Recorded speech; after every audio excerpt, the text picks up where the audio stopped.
apresentar também, que eu fui direto para o Dr. Sérgio, sou Renata Marques, fisioterapeuta, e a gente vai fazer esse bate-papo tratando tanto da parte de neurocirurgia quanto da reabilitação dos nossos prematuros. Esse tema que nos interessa tanto, né, Dr. Sérgio? Mais uma vez, muito obrigada por ter aceitado o nosso convite. Que é isso, Renata. É um prazer muito grande estar aqui com vocês, discutindo um tema que nós adoramos, né? Esses nossos pequenos pacientes que nos trazem grandes problemas, que são os prematuros.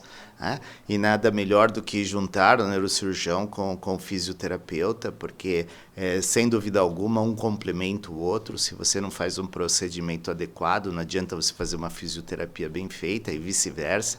Depois que você faz um procedimento que você melhorou a qualidade de vida daquela criança, é muito importante que ele continue fazendo os seus exercícios, a sua fisioterapia, para ter uma qualidade ótima de vida. É isso que nós queremos sempre dessas crianças, né?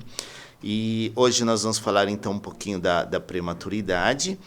Nós trabalhamos em 2 grandes centros, né?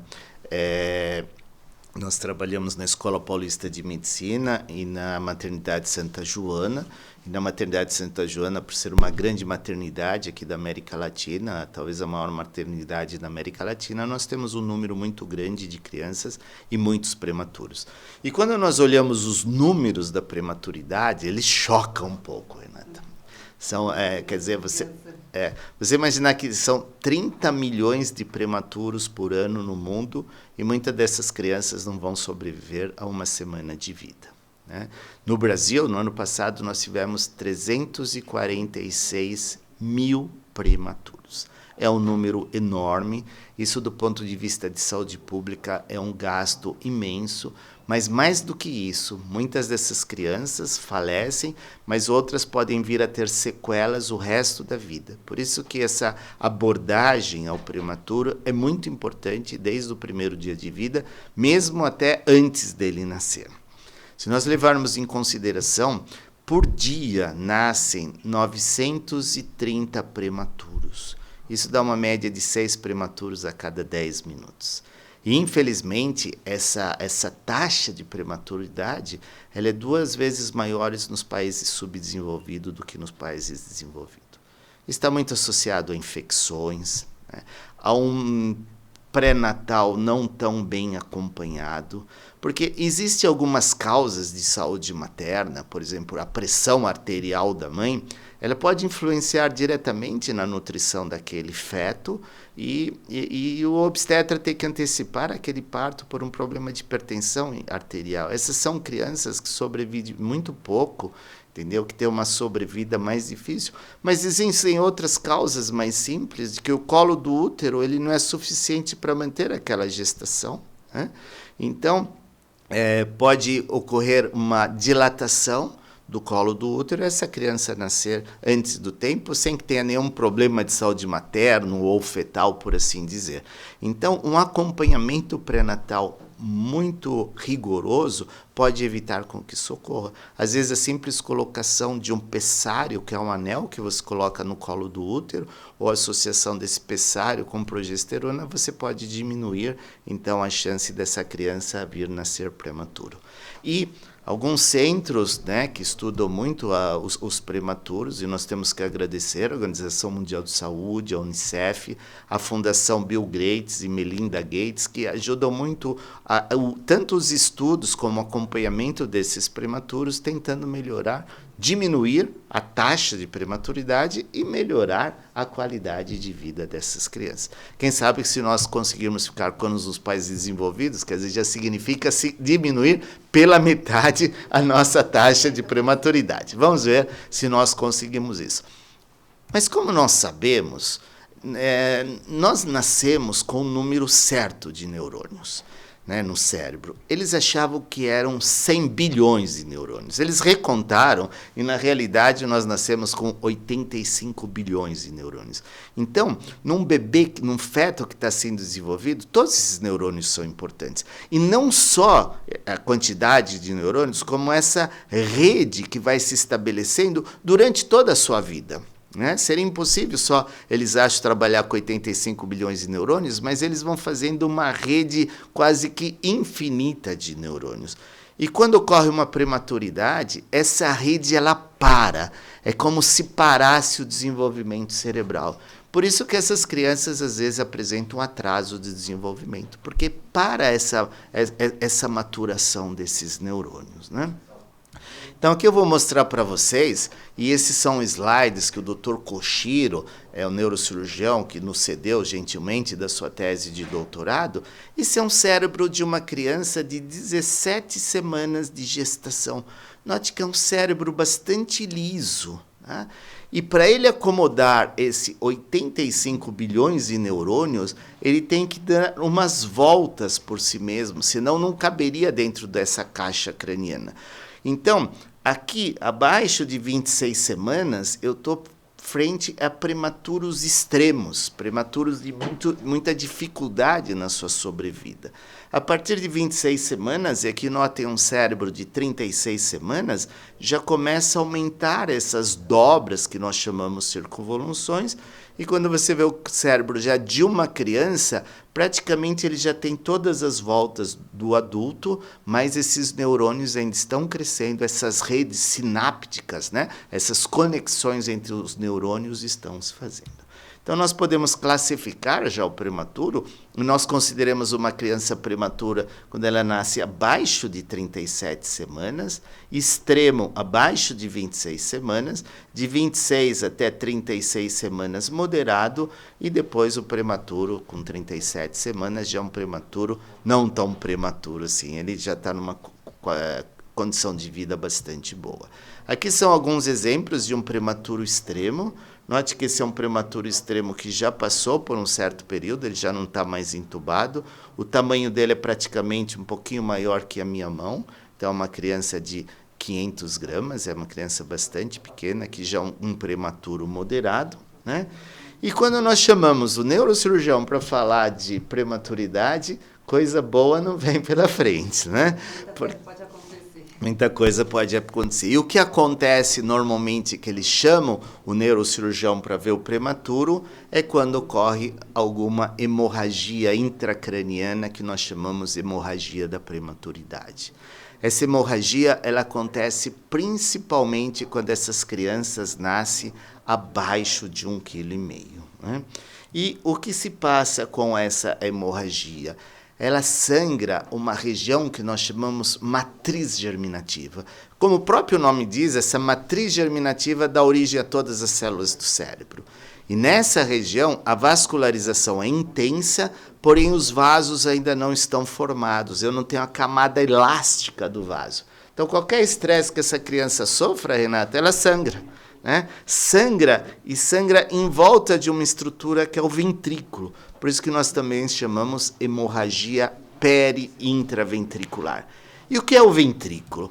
O ventrículo, então, aqui vocês estão vendo um cérebro, né? Nós estamos tirando o topo desse cérebro, então nós estamos abrindo uma estrutura que se chama corpo caloso, e nós estamos vendo o ventrículo, que é essa cavidade dentro do cérebro. Nós temos 4 ventrículos, 2 laterais, que se comunicam através desses buraquinhos com o terceiro ventrículo, e depois por um buraquinho menor ainda com o 4º ventrículo, de onde o líquor que é produzido aí dentro, ele tem que circular, né? Então, esse líquor é produzido nessas estruturas que parecem uns algodões, que se chamam plexo coroide, e você gasta energia para produzir esse líquido. Constantemente você está produzindo esse líquor. É como se fosse uma urina que o rim produz, só que ele joga fora, mas o líquor que você produz, você tem que absorver. E esse líquor é fundamental, porque ele trabalha como se fosse um amortecedor. Ele não deixa com que o cérebro se bata contra o osso ou coisa desse tipo. Então, ele é extremamente importante, né? E onde que é a matriz germinativa? A matriz germinativa está bem no centro desse ventrículo, né? Entre o núcleo caudado, que nós chamamos, e o tálamo. Né? Então, você vê, quando você tem uma hemorragia, você tem uma hemorragia no centro do cérebro. E o que pode fazer? Pode fazer com que a circulação desse líquido não ocorra, entupa. E se entope a circulação desse líquido, você vai ter o quê? Um acúmulo de líquido no cérebro, que nós chamamos de hidrocefalia. Na realidade, hidrocefalia significa o acúmulo de água no cérebro, levando ao aumento da pressão intracraniana. Então, esse líquido que é formado no meio do cérebro, ele tem que circular e ser reabsorvido no topo do cérebro, na sua convexidade, através desses poros. Então, o líquor, que é um filtrado do sangue, ele volta de novo para o sangue. Então, qualquer problema que eu tenho nessa circulação do líquor, eu vou ter uma hidrocefalia, né? Como que eu posso tratar essa hidrocefalia? Se, por exemplo, eu tenho uma obstrução, por exemplo, na saída do terceiro para o quarto ventrículo, eu posso abrir essa membrana, que se chama o assoalho do terceiro ventrículo, e resolver esse problema de hidrocefalia. Essa é uma cirurgia muito elegante, então eu estou entrando aqui dentro do ventrículo, com o endoscópio, então estou olhando dentro do ventrículo, estou passando por esse buraco que comunica o ventrículo lateral com o terceiro ventrículo e vou chegar aqui no assoalho do terceiro ventrículo junto do nervo óptico, né? Então estou no meio do cérebro. Aí com esse catéter eu faço um furinho no assoalho do terceiro ventrículo, ou seja, nessa região. Então eu comunico o ventrículo com o espaço subaracnoideu e esse líquor que está obstruído, ele vai ser absorvido novamente. Então, eu restabeleço a circulação desse líquor. Uma outra... pois não. E depois é fechado esse... Não, eu quero que isso fique aberto. Ah, isso fica aberto. Isso tem que ficar aberto, porque a circulação não está ocorrendo, né? Então, eu tenho que esse orifício esteja aberto. Ele pode fechar? É muito raro, mas ele pode fechar. Se ele fechar daqui 5, 6 anos, você vai lá e abre de novo, né? É um procedimento extremamente elegante, extremamente rápido, né? E você vai estar mexendo no meio da cabeça da criança. Só para você ter ideia, aqui é a hipófise da criança. E aqui eu estou saindo com o endoscópio. Note que não tem nenhum sangramento, esse líquido está líquido e é um procedimento bastante rápido. Porém, algumas vezes eu não tenho obstrução, alguma coisa mecânica entupindo, né? Nessa situação eu tenho que pôr uma válvula. Então essa válvula, ao invés de eu entrar com o endoscópio, eu entro com esse catéter, que nós chamamos catéter do ventrículo, né? É conectado a um sistema de válvula que põe um bloqueio à passagem direta desse líquido e leva o excesso de líquido para o abdômen, tá? Mas nisso eu tenho que o líquido está límpido. Se eu tenho hemorragia, não dá nem para pôr a válvula, não dá nem para eu fazer a endoscopia. E foi aí que nós tivemos uma, não sei se foi uma sacada, de como usar a endoscopia na hemorragia. Ou seja, nós entramos com a endoscopia e nós lavamos. Lava para depois poder... para depois tratar. Então, isso que nós chamamos de brainwashing, né? Os meus amigos alemães não aceitam muito esse termo, né? Eles gostaram muito, eles têm desenvolvido muito essa técnica, o pessoal lá de Berlim, e eles não chamam de brainwashing, não sei porquê, eles chamam de lavagem cerebral. Eu não gosto muito de lavagem cerebral, prefiro brainwashing, mas isso foi uma coisa que nós desenvolvemos aqui no Brasil. Então, esse prematuro que nasce... e aquela matriz germinativa ainda não está formada, se ele sofre algum estresse, né, uma hipóxia, até alguma infecção, ou a coagulação, porque o fígado dele ainda está imaturo, ou mesmo o uso de algumas drogas, pode sangrar, e aqui vocês estão vendo sangramento, esse branco é sangue dentro do ventrículo da criança, inundando e causando hidrocefalia, nós vamos ter problema, né? Então, só vou dar o exemplo dessa criança que nasceu, nós tivemos a oportunidade de tratá-la, já faz muito tempo, essa criança hoje está muito bem, ela nasceu com 700 gramas, e aqui no ultrassom, no terceiro dia, nós notamos que já tinha um coágulo aqui junto da parede do ventrículo, né? Quando nós palpávamos a fontanela, esse é um exame fácil de nós fazermos, porque no bebê nós temos ainda os ossos ainda não se juntaram, então nós temos assim a região entre a região frontal e parietal, nós temos a moleira, né, que é fácil de nós palparmos a moleira. Então, quando nós palpamos a moleira, é como se nós estivéssemos olhando para dentro do cérebro da criança. Então, se ela está tensa, significa que eu tenho alguma pressão. Agora, se ela está deprimida, frouxa, como deve ser, está tudo bem naquele cérebro. E essa criança, no 3º dia, essa fontanela estava normal, significava que não tinha nenhum aumento de pressão. Mesmo assim, nós fazemos rotineiramente nessas crianças ultrassom, e o ultrassom dele já mostrava que existia um coágulo, um coágulo aqui dentro do ventrículo. Quando existe isso, nós vamos repetindo sequencialmente o ultrassom, e aqui no 7º dia, além do coágulo, já tinha um processo inflamatório, porque o sangue é irritante fora do vaso. Já tinha um processo inflamatório, e esse processo inflamatório provavelmente entupiu a circulação do líquido, e no 10º dia causou a... borboleta, né? Assim, ele começa a expandir. Causou a hidrocefalia. Então, vocês estão vendo esse preto aqui, dentro do cérebro, que é o ventrículo, né? Já começa a ficar dilatado, você começa a ter a hidrocefalia, né? E aí já vem uma classificação, eu adoro essa classificação. Essa classificação foi feita por uma residente de pediatria. E note, quando as coisas são boas, elas vêm para durar, né? Em 1978 foi feita essa classificação pela doutora Papilli, e que o grau 1 é uma radiológica, esse tipo de classificação. O grau 1, então, você tinha aquele sangramento ainda dentro do cérebro, né, junto da matriz germinativa, mas um sangramento pequeno. No grau 2, esse sangue já cai para dentro do ventrículo, né? Mas ainda não causa hidrocefalia. O grau 3 eu já tenho uma hidrocefalia, e o grau 4 eu tenho essa hemorragia dentro do cérebro. Então aqui nós temos o exemplo do grau 2, né? Vocês estão vendo a hemorragia já para dentro do ventrículo cerebral. O grau 3, uma inundação do ventrículo, já dilatando esse ventrículo e causando hidrocefalia. E o grau 4, eu tenho o sangramento dentro do parênquima cerebral. Então, imagine aqueles neurônios que estão se juntando, se formando. Você tem essa hemorragia. Isso é como se fosse um soco na cabeça da criança. Eu sempre digo que as sequelas que nós temos é naquele momento de sangramento, naquele momento que eu tenho a destruição desse parênquima cerebral, porque o sangue é cáustico, né? E aí as mães me perguntam, mas doutor, e essa parte do cérebro que foi destruído? E aí a gente entra numa coisa que se chama plasticidade cerebral.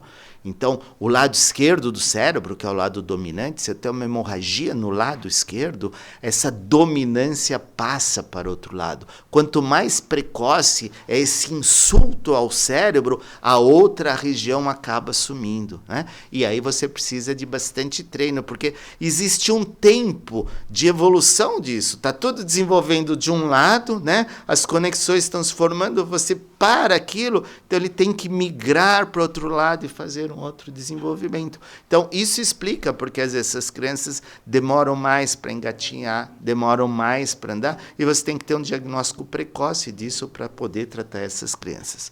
Doutor Sérgio, quando a gente fala em absorção, quais desses graus são possíveis de ter uma absorção que às vezes acontece espontânea, né?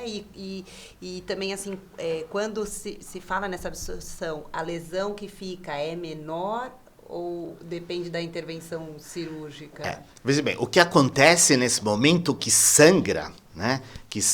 Muitas células morreram. Algumas células estão machucadas por causa do inchaço, por edema. Essas células machucadas, elas podem retornar. Mas aquele sangue, que é como se fosse um cálcico que destruiu o cérebro, ali você não tem volta.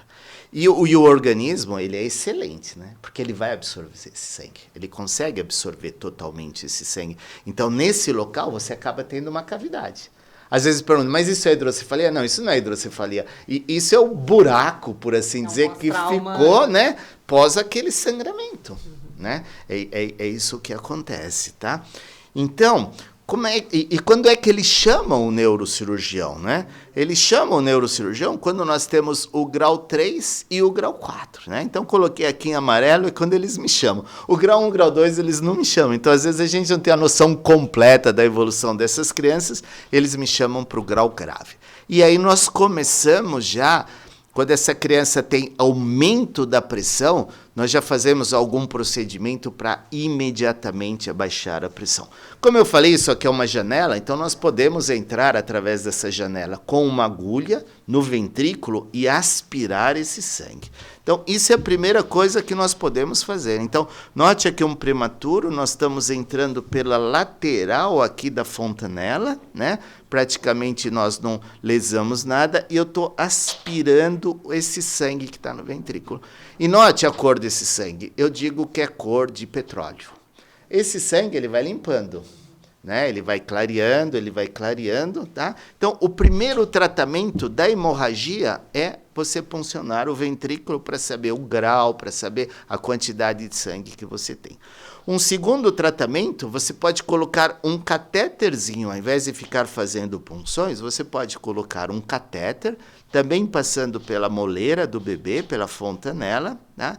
E esse catéter é drenado por uma bolsa hermética, tá? Sem conexão, quer dizer, não tem abertura nenhuma, então você não vai ter contaminação, e esse sangue vai drenando, conforme ele vai produzindo líquido, o cérebro vai lavando e esse líquido hemorrágico vai saindo, tá? Uma outra maneira é você colocar um reservatório. Reservatório é como se fosse um botão que você pode puncionar a pele e aspirar. Ou seja, ao invés de você entrar com a agulha no cérebro e aspirar aquele líquor, você punciona esse botãozinho. Eu não gosto muito disso porque a pele desses bebês ela é muito delicada. E se você fica com um botão ali puncionando, você pode produzir escara e você pode produzir infecção. E existe uma outra técnica também que você pode pôr um catéter no ventrículo lateral e colocar a parte distal desse catéter no espaço embaixo da pele, né, subperiostal. E isso acaba causando essas bossas aqui, e você pode até aspirar, mas também é uma coisa que eu não gosto. Então, o que eu gosto? O que eu gosto mesmo é do Braille. E é possível fazer isso em qualquer idade que a criança nasce. Claro que tem que se tomar alguns cuidados, então aqui está o meu anestesista, Dr. Marcelo, anestesiando essa criança. Ela está em cima de uma manta térmica, ou seja, ela está aquecida, ela está coberta com esse plástico, então esses bebês não podem perder calor. E nós vamos entrar com o endoscópio do ladinho da fontanela. Então, isso é como nós fazemos, tá? Então, num caso como esse, que nós temos sangue dentro do ventrículo, que vocês estão vendo, eu vou entrar com o endoscópio. E aí, Renata, eu não vejo nada. Tá vendo? Tá tudo escuro. Por quê? Porque tem sangue. Tá sujo, né? Tá sujo. Aí nós vamos lavando, já começo a identificar algumas estruturas, já começo a ver aquela comunicação entre o terceiro ventrículo e o ventrículo lateral, que é o buraco de Monro. Eu já estou vendo coágulo dentro do ventrículo dessa criança. E note que conforme eu vou lavando, esse líquor vai clareando, eu vou começando a ver as estruturas, né? E aí a gente usa um soro fisiológico, né? Que é um soro aquecido, e nós tomamos maior cuidado para aquecer esse líquido na temperatura do bebê, que nós não queremos que o bebê esfrie. E note como agora já está tudo limpo. Quer dizer, rapidamente, ou seja, 30, 40 minutos depois que você está lavando, eu já consigo ver todas essas estruturas e eu já consigo desentupir o que está entupido. Né? Então, aí nós estamos entrando com o endoscópio, aí vou passar para o terceiro ventrículo, é uma navegação submarina, né? Aí o aqueduto cerebral, né, que está aberto, e aqui nós estamos assim perto da hipófise, né, lá no assoalho do terceiro ventrículo, né? Então, note que aí eu já consigo ver tudo. Então, nós passamos rapidamente, não precisa ficar esperando o organismo ir lavando aquele sangue, ele rapidamente, com o endoscópio, você faz isso. E depois você entra com o mesmo catéter, né, numa criança pequena, e nós vamos abrir essa membrana. Eu até brinco. Deus fez essa membrana para nós abrirmos, porque praticamente ela não tem nada aí, é uma membrana fina, nós furamos com esse catéterzinho e alargamos isso que nós chamamos assoalho do terceiro ventrículo. Então esse líquido que está produzindo aqui, ele vai para o espaço em volta do cérebro e vai ser absorvido. Então note que aqui nós já conseguimos abrir o assoalho do terceiro ventrículo e esse líquido volta a circular. Tá? Então, é um procedimento que agora está tudo limpo, né? Tá vendo que existe um pouquinho de sangue também no espaço subaracnoideu? Nós também vamos lavar esse sangue, né? Ele para, e lá eu estou vendo a artéria basilar e o tronco cerebral da criança. Então, está tudo aberto, está tudo em comunicação, né? Nós podemos alargar um pouquinho mais para que esse buraco não se feche. Se ele se fechar pelo processo inflamatório, você pode abrir novamente e nós conseguimos uma ampla abertura. Tá? Então agora nós vamos sair com o endoscópio, depois nós temos que fechar bem a pele, ele fica com uma cicatriz aqui em volta da moleira, né, em volta da fontanela, que depois é retirado. Tá? Então aqui um outro exemplo, uma outra hemorragia, note aqui nós preparamos a criança, o tamanho da criança para nós, e aqui também está tudo sujo, o que nós vamos lavar? Lavar, lavar, lavar, né? Depois que você cansa de lavar, você lava um pouco mais, aí já está bastante limpo, né? Provavelmente nesse caso a gente usa em torno de 2 a 3 litros de soro fisiológico lavando, né? Então, é como se tivesse um balde cheio de tinta e você vai jogando, vai lavando, limpando, limpando, limpando, e aí pronto, olha, nós já estamos com tudo limpo, já vamos novamente fazer aquele mesmo procedimento, abrir o assoalho do terceiro ventrículo e comunicar o sistema ventricular com o espaço subaracnoideu, né? Aqui o controle que nós temos pós-operatório, então note que aqui eu tinha o pré-operatório, aqui esses slides, tudo dilatado, e aqui eu já tenho os ventrículos de tamanho normal, mas note que essa criança, ela teve uma hemorragia no parênquima cerebral muito grande, né? E o que acontece? Ocorreu uma destruição do parênquima cerebral. Essa parte que já não tem mais uma regeneração, porque foi uma... Foi perdido. Essa parte foi perdida, você está vendo? Então, não adianta eu querer que isso fique menor. Isso já está equilibrado, eu não tenho mais pressão, o ventrículo é um pouco grande, mas já sem pressão. Então, nesse caso, eu não preciso pôr válvula. É uma situação bastante boa. E quando eu estudo, esse é um estudo de fluxo licórico, isso que eu estou vendo em preto, é o movimento do líquor dentro do cérebro. Ele está passando por aquele orifício que eu fiz e ele volta a circular. Então, eu estou numa situação bastante confortável, né? Outros exemplos, e isso se soma. Então, veja bem, você acaba vendo diferentes graus dessa hemorragia, tá vendo esse aspecto? São coágulos que nós estamos lá dentro, né? Limpamos os coágulos, lavamos e retornamos. Então, nós tivemos a oportunidade, nesse período de 12 anos, de acompanhar quase 1.200 crianças com hemorragia, né? Hemorragia desde o grau 1 até o grau 4, e apenas 42% dessas crianças, ou seja, 19,7%, 486 casos, né, desenvolveram hidrocefalia, que precisaram me chamar, né?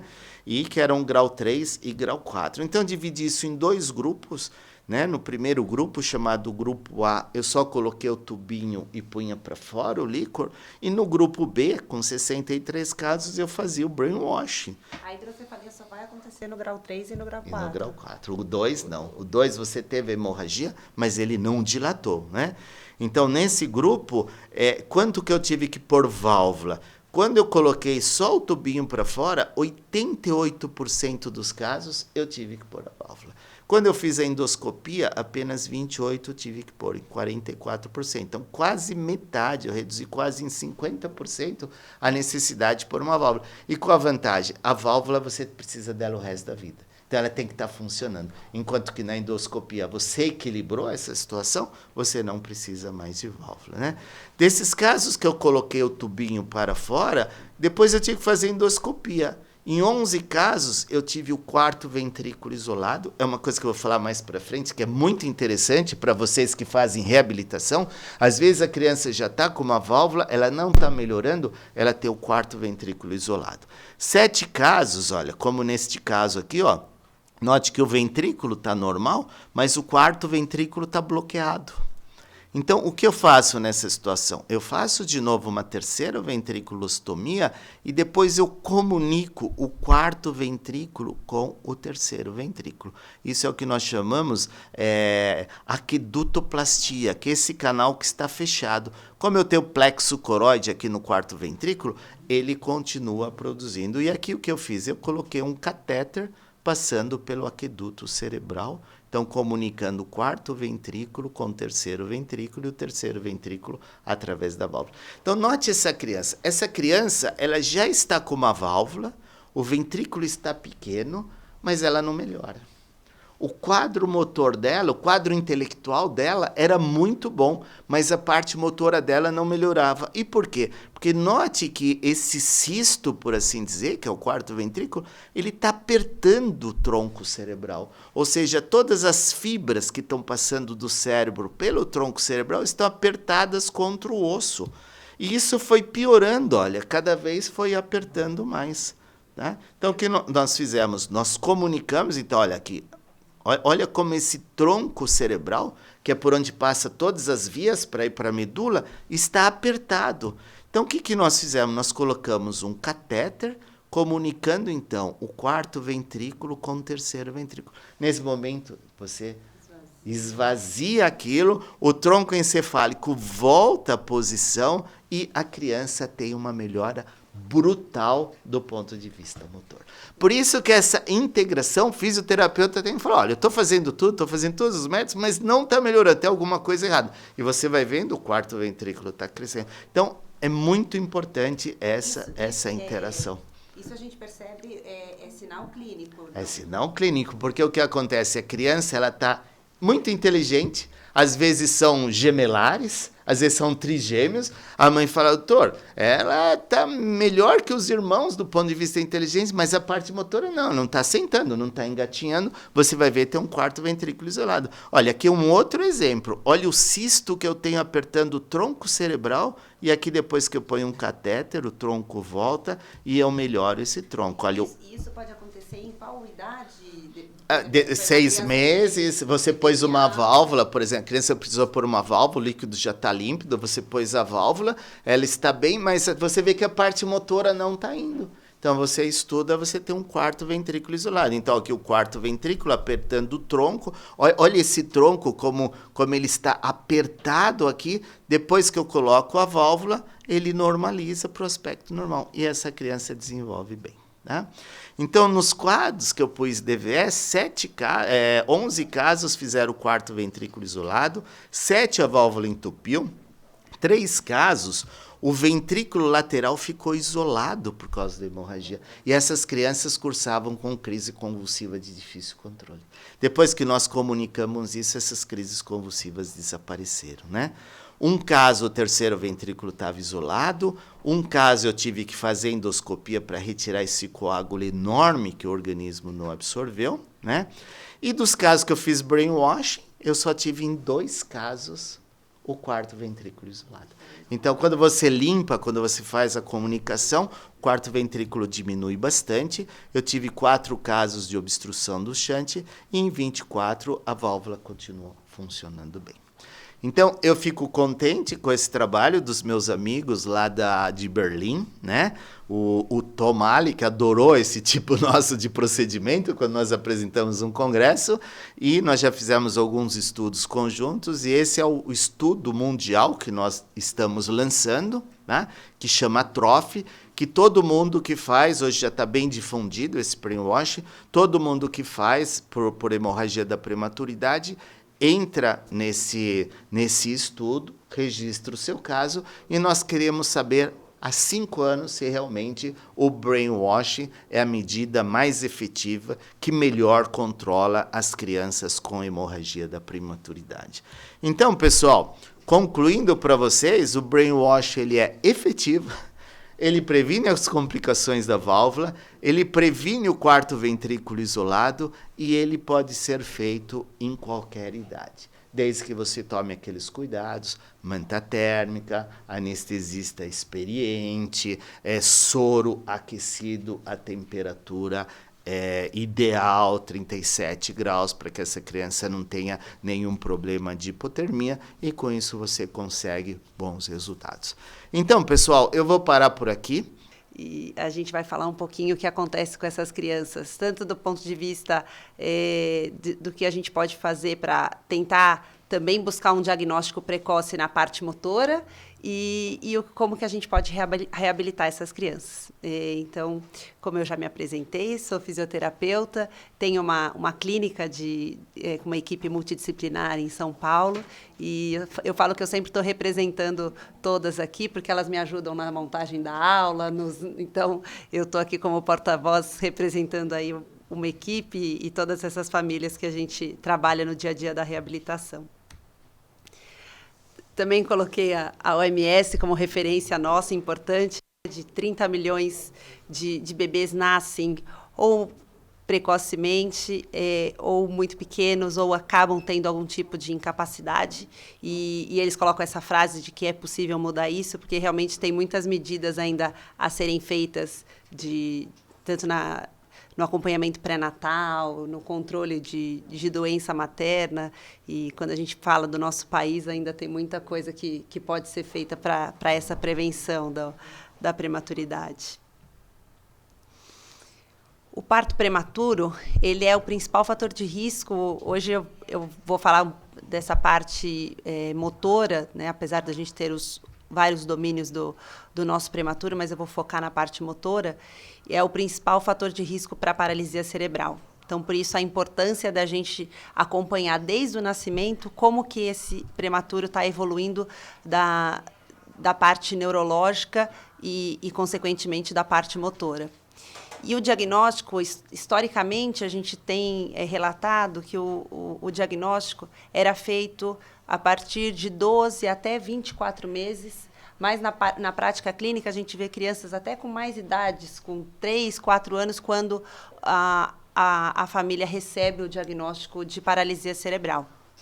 E aí hoje eu quis trazer algo diferente também para os nossos colegas, que são estudos bem atuais, que a gente, utilizando ferramentas adequadas, mais a ressonância magnética, é possível, com a união das avaliações e da ressonância magnética, antes dos 3 meses, a gente ter o diagnóstico de paralisia cerebral. E isso é um impacto imenso se a gente conseguir fazer esse diagnóstico precoce, porque quando a gente fala em diagnóstico precoce, a gente fala em intervenção precoce, seja do ponto de vista tanto da reabilitação ou como acompanhamento de um neurologista, dependendo de cada caso. E na estimulação precoce, a gente viu com o Dr. Sérgio aquele cérebro que ainda vai ter tanta plasticidade para acontecer, né? O pico dessa plasticidade até os 2 anos. Então, se antigamente o diagnóstico era dado com 24 meses, a gente hoje poder dar esse diagnóstico com 3 meses, a gente está falando aí num tempo muito precioso da gente estimular a plasticidade, tanto do ponto de vista motor quanto cognitivo. A gente favorece a ter um melhor prognóstico também nesses casos de diagnóstico precoce, minimiza complicações, né? Então, quando a gente fala em paralisia cerebral, a gente tem as crianças espásticas, então, que começam a ter muito comprometimento da parte muscular, e aí se a gente previne com posicionamento, com equipamento, a gente também minimiza essas complicações, e a gente dá suporte a essas famílias, né? Acho que a gente também, como terapeuta, entra nesse casamento aí, né? com essas famílias. A gente fica por muito tempo, é um tratamento a longo prazo, muitas vezes, então a gente precisa considerar sempre o que está passando com essas famílias. Então, se a gente consegue dar um diagnóstico precoce, a gente consegue auxiliar, porque quando a gente não sabe o que está acontecendo, é muito difícil da gente buscar o tratamento correto. E aí é um diagrama que foi fornecido em 2019 pela Novak e os colaboradores, e eu quis colocar nos 4 domínios, né, motor, cognitivo, social e também na parte sensorial, mostrando que todos esses domínios a gente tem avaliações disponíveis hoje para a gente poder avaliar precocemente o nosso prematuro. E aí, da parte motora, a gente tem 2 diagnósticos principais que podem acontecer com esse prematuro, né? A paralisia cerebral e o transtorno do desenvolvimento da coordenação. E aí, falando da paralisia cerebral específico, a gente pode conseguir né, ir em busca desse diagnóstico pela histórico neonatal e gestacional, a ressonância magnética e 2 ferramentas que eu vou falar mais específicas, que é a General Movements e a Heine. E aí, entre parênteses, está os valores preditivos, né, que a gente consegue alcançar valores bem altos para o diagnóstico de paralisia cerebral. E depois de 6 meses, a gente continua com a Heine, que é essa ferramenta que a gente pode usar tanto a neonatal quanto a infantil, e mais 2 outros questionários que eu quis colocar, que depois dos 6 meses, uma das formas da gente conseguir diagnosticar paralisia cerebral é um questionário que são 10 perguntas feitas para os pais. Então, quanto que a gente precisa escutar esses pais, o que eles estão percebendo em casa para a gente trazer para o nosso consultório, que às vezes um relato, né, do que o pai fala, a gente já pode identificar alguma possibilidade de lesão neurológica. A General Movements, ainda em inglês, porque não tem uma tradução formal para o português, ela é uma avaliação bastante rápida e não invasiva, então, quando a gente fala do prematuro, isso é muito importante. Ela pode ser feita na incubadora mesmo. É uma observação espontânea do que esse recém-nascido está fazendo.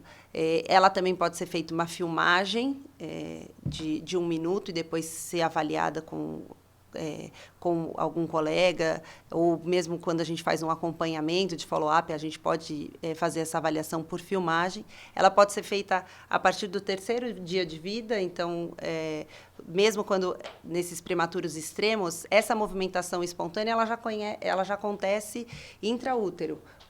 O feto está o tempo todo se movimentando. E aí, essa avaliação, eles conseguiram dividir como que acontecem esses movimentos. Então, são movimentos espontâneos, e aí a gente faz uma avaliação de como que está acontecendo esses movimentos.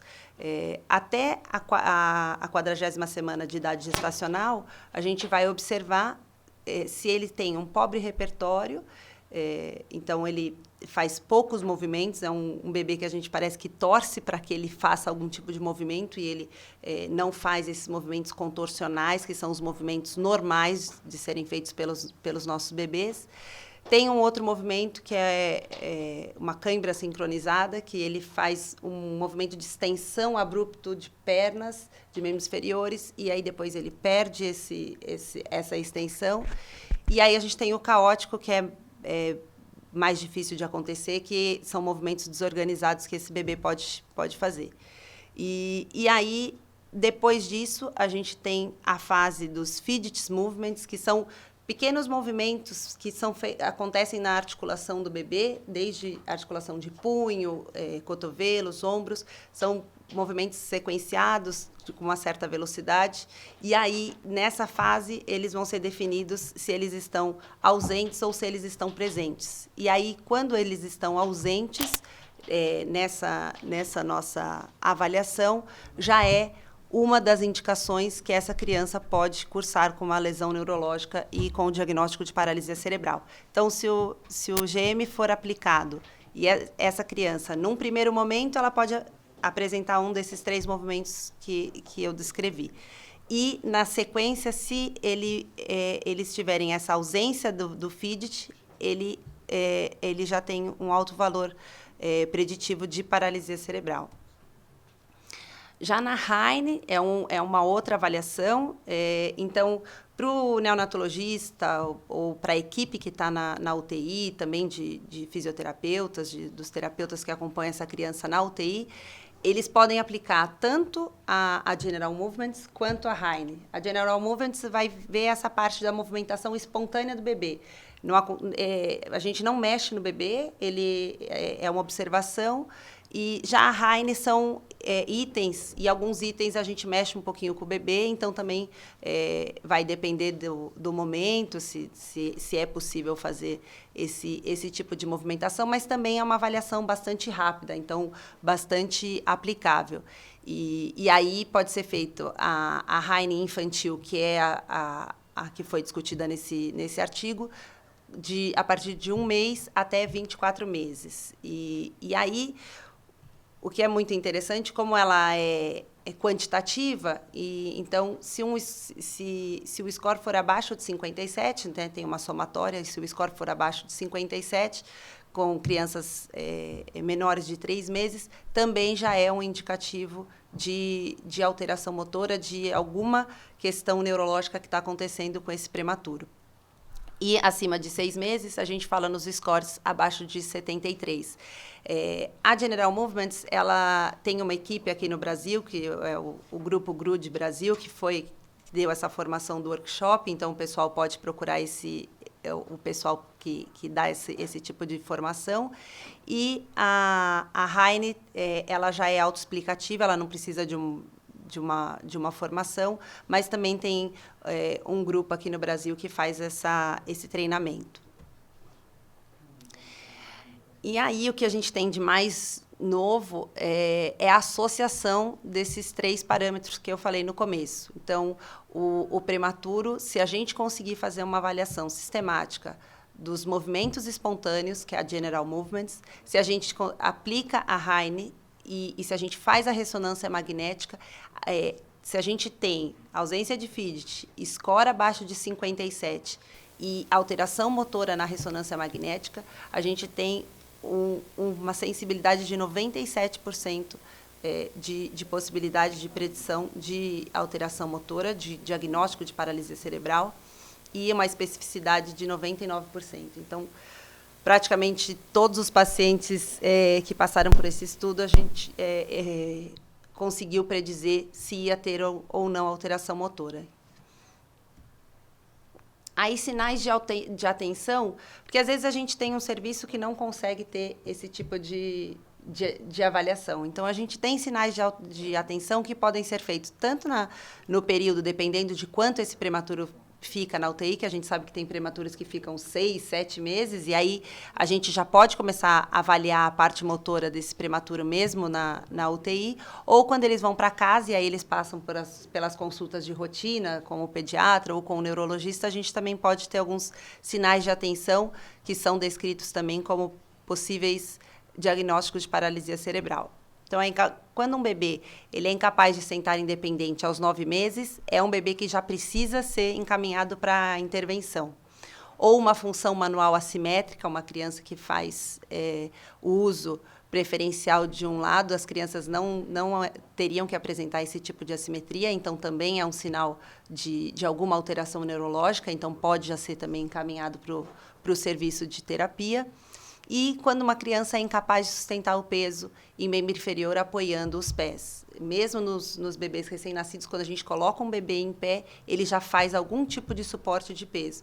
E um sinal bastante clássico dos nossos pacientes neurológicos, eles muitas vezes fazem flexão dos membros inferiores ou então fazem um apoio só com pontas dos pés. Então, sinais simples que a gente também pode verificar que já está tendo algum tipo de alteração neurológica. E aí, quando a gente fala em diagnóstico precoce, a gente pensa nesses pais, né, que foram já impactados de quando descobriram que iam ter o filho antes da hora, ou às vezes não deu nem tempo de descobrir, já foi direto nesse nascimento tão precoce de 25, 26 semanas, então é uma mãe que muitas vezes ainda nem teve o tempo dessa barriga crescer e essas crianças nascem tão antes do tempo. E quando independente do diagnóstico, aqui a gente está falando da parte neurológica, mas acho que independente do diagnóstico, ele tem que ser um diagnóstico planejado, como que vai ser feito, como que vai ser falado, e a gente tentar se colocar no lugar desses pais para como seria se a gente estivesse escutando que o nosso filho tem algum tipo de alteração. e tentar sempre ser feito face a face, né, próximo, os pais juntos, então, em ambiente de UTI, que as mães ficam muito tempo, a gente tentar falar sobre esse diagnóstico estando a família junto. E sempre que a gente faz algum tipo de informação escrita, a gente também explicar que a gente, na nossa prática, escuta pais que foi escrito lá, encefalopatia crônica não progressiva. E aí, depois de 1 ano que eles descobriram que aquele termo significava paralisia cerebral. Então, quando a gente escreve, a gente precisa explicar, e quando a gente fala, a gente também precisa saber o que está sendo falado, né? A gente dá algum documento para esses pais. Abrir espaço para perguntas, se entenderam o que foi falado desse diagnóstico, se querem perguntar alguma coisa. Falar sobre a importância desses pais terem algum acompanhamento, que é isso que o senhor comentou, assim, né? Muitas vezes os pais não aguentam, então essas famílias precisam de uma rede de apoio, saberem que existem associações, que existem organizações entre as famílias, né? Hoje com as redes sociais, então a gente encorajar a eles participarem, porque quando a gente vê que o outro também passou por essa situação, o diagnóstico a gente começa a absorver de uma outra forma, e auxiliar. Quando esse diagnóstico é feito, o que precisa fazer com essa criança? Então, estava conversando com o Dr. Sérgio antes da gente começar.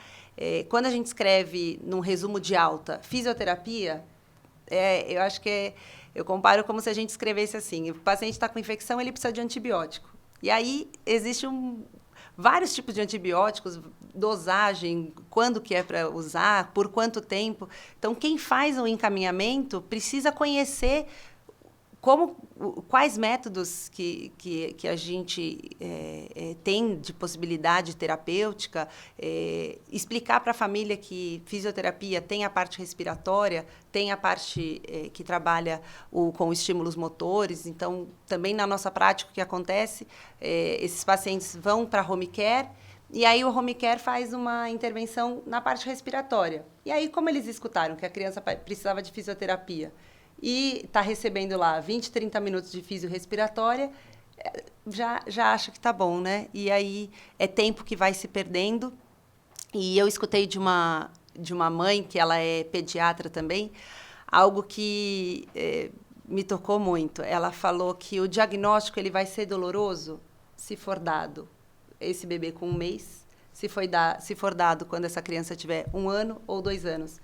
Então, nós profissionais, às vezes a gente pensa até em poupar a família. Eu não vou falar nesse momento, né, às vezes na UTI, mas ele vai ser doloroso de todo jeito. Então, o que a gente, como profissional da saúde, tem que tentar fazer é a forma de falar. Isso eu acho que muda. Mas não, muitas vezes, privar a família da informação, porque acha que naquele momento eles não vão entender, ou naquele momento não dá para ser falado que essa criança tem paralisia cerebral. E o pior da gente tentar poupar é que depois esses pais se sentem culpados de não ter buscado a terapia antes. Então, e aí dentro dessas intervenções a gente tem vários métodos, e apesar de eu trabalhar específico com um método, eu sempre falo que não existe um método que seja melhor ou um método que seja pior. São possibilidades, e aí a gente vai, as famílias ficam por um tempo com a gente, aí depois vão para outro serviço, ficam mais um tempo com, né? As terapias, elas podem ser feitas dessa maneira, ou muitas vezes fazem o nosso método, e junto com o nosso método elas procuram algum outro tipo de serviço. E aí eu vou falar um pouquinho sobre o Cuevas-Medec Exercise, que é a terapia que eu trabalho, e gosto muito de trabalhar com esse método. Eu trouxe esse método para o Brasil, e a gente vem trabalhando com essas crianças usando essa intervenção. E o Cuevas-Medec é uma terapia baseada em exercícios dinâmicos, e que a gente sempre busca uma resposta ativa da criança. Então, desde os exercícios para controle cervical, a gente sempre vai buscando que a criança participe do movimento junto com o terapeuta. Ele foi desenvolvido pelo fisioterapeuta Ramon Cuevas. Ele é chileno, na década de 70 que ele começou a desenvolver, e até hoje ele faz atendimento, então o método continua tendo novos exercícios, né? E quem tem a oportunidade de ir para lá, acho que o senhor já teve paciente, né? Que foi para o Chile, então... Vai todo ano dar uma passeadinha. É um privilégio da gente ter assim um método que ainda o criador está atendendo. E as características, a gente promove o aparecimento de funções motoras automáticas que estão ausentes, e a gente expõe a criança, quanto possível, à influência da força da gravidade. E também tentando sempre um apoio gradual distal. São reações de endireitamento que a criança, independente da lesão, ela vai ter, e aí a gente expõe, usa da força da gravidade para que essas reações de endireitamento apareçam. Então, desde exercícios do sentado, as transferências posturais, até a parte do bípede. Cada exercício busca uma resposta específica do nosso paciente, e a gente também, uma coisa que se diferencia do nosso método, a gente faz pouco uso de comando verbal. A gente se posiciona atrás da criança e a gente vai fazendo os movimentos juntos, e aí essa parte eu falo que para pacientes com deficiência visual, auditiva, ou mesmo deficiência intelectual, a gente trabalha de uma outra forma, sem muitas vezes indicar o que vai acontecer. A gente vai fazendo o exercício, e aí a criança vai mais sentindo o que quer ela fazer, o que é para ser feito, quase intuitivo, do que a gente ficar explicando a sequência do que está sendo feito. Os alongamentos musculares, eles são integrados, a gente não tem um momento de colocar a criança deitada, junto com o exercício a gente vai fazendo esses alongamentos. A gente faz indicação para qualquer paciente que precise de um trabalho no desenvolvimento motor, então nos transtornos de desenvolvimento motor, e aqui eu falo a importância da gente diferenciar quando é só um atraso ou quando essa criança já tem um diagnóstico, e aí quando tem um diagnóstico a gente não pode continuar usando atraso, porque os pais acham que quando a gente fala atraso, uma hora vai chegar, né? Então, mais uma vez, a importância do diagnóstico precoce para a gente saber que tem crianças que a gente vai buscar o máximo do potencial e da função dessa criança. Mas a gente não pode ficar tratando essa criança como só um atraso ou então só prematuro. A gente também tem crianças que ficam com o diagnóstico de prematuro por muito tempo. Já está com 3, 4 anos e aí a gente fala, o que ele tem? Ele é prematuro. Aí já passou dessa fase, ele já tem alguma alteração que precisa ser diagnosticada. E a gente trabalha tanto controle cervical até a marcha independente. As contraindicações da nossa abordagem são as doenças neurodegenerativas e crianças com muita fragilidade óssea. Aí, falando do prematuro, a gente tem a doença metabólica óssea, né, que tem alguns prematuros que acabam desenvolvendo osteopenia, então é só para a gente tomar cuidado com esses apoios mais distais que a gente faz no método. E de fatores limitantes, a gente tem o tamanho, né, o peso e idade da criança, que é uma abordagem pediátrica, e a gente faz muitos exercícios aéreos, então a gente tem esses pontos que, de acordo com o terapeuta, às vezes é um pouquinho mais, um pouquinho menos, mas a gente achou importante mostrar como que a gente define esses fatores. A gente tem uma avaliação própria do método, e que aí ajuda tanto a direcionar o nosso tratamento e também para a gente definir a idade motora. Se a criança chega na nossa clínica, a gente faz essa avaliação. E aí isso eu acho também importante, independente de método, doutor Sérgio, a importância dessa criança ser avaliada e ser reavaliada. Então, o nosso protocolo é de avaliação e reavaliação a cada 4 meses. E aí a gente define os objetivos junto com a família e depois de 4 meses a gente verifica se essa idade motora aumentou e se esses objetivos foram alcançados. Até para decidir se a gente continua ou se a gente indica para algum outro serviço. O tratamento ele pode ser semanal, de 2, 3 vezes por semana, que é o padrão de fisioterapia, ou de forma intensiva, que aí a gente faz durante 2 semanas, 2 vezes ao dia. A gente tem o material, tem um tablado personalizado que a gente faz a parte mais inicial de controle cervical e das transferências, de controle de tronco. E aí depois a gente vai para os exercícios em pé, que aí a gente trabalha com o conjunto de caixas de madeiras, tem os canos, as bolas, as luvas, tudo para fazer uma grande variedade dos exercícios.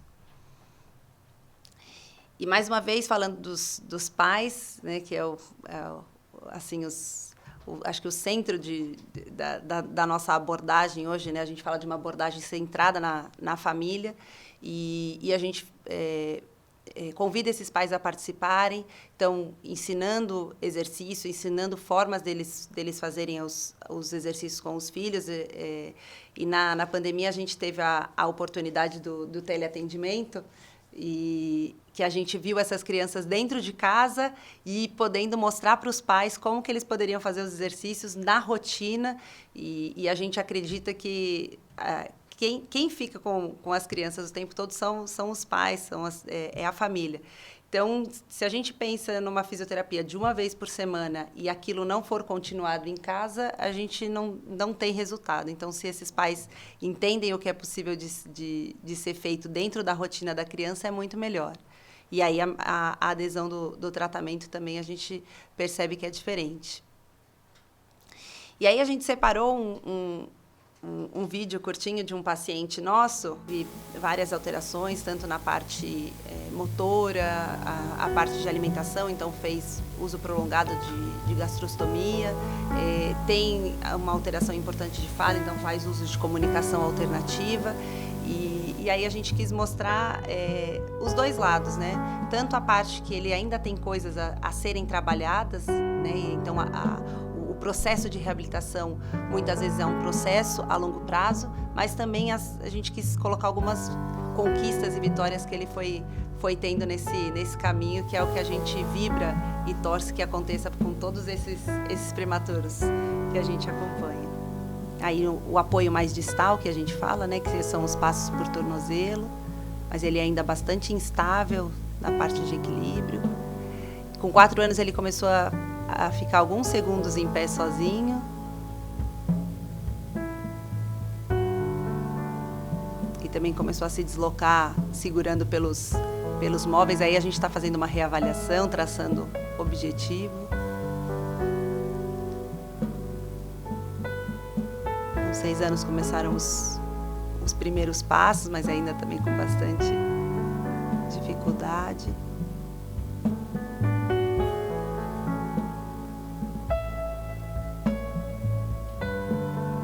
E um dia lá na recepção do Hospital Sírio-Libanês, ele começou os primeiros passos assim de comunidade. E aí a gente continuou treinando a parte de equilíbrio, de subida de degrau, descida de degrau. Os alongamentos que a gente faz no exercício.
E é isso que a gente...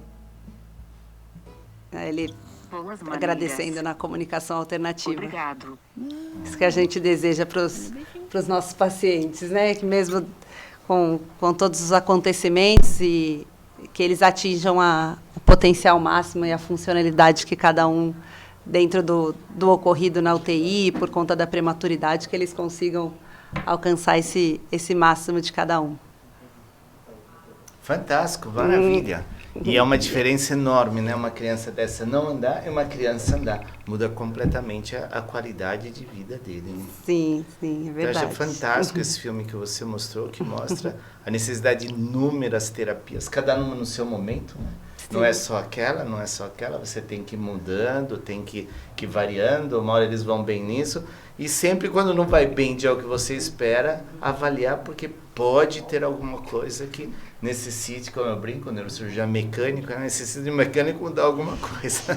Sim, e a importância da gente mostrar para os pais essa possibilidade de métodos que existem e de avaliações que existem para eles também terem a opção de qual caminho tomar, juntamente com o pediatra, com o neurologista, mas a gente, acho que quando a gente faz esses encontros, né, e assim, dessas lives e tudo, é o objetivo de informar aos profissionais que trabalham com a gente, mas muito às famílias, né, para eles conhecerem um pouquinho mais o que está acontecendo e o que é possível de ser feito.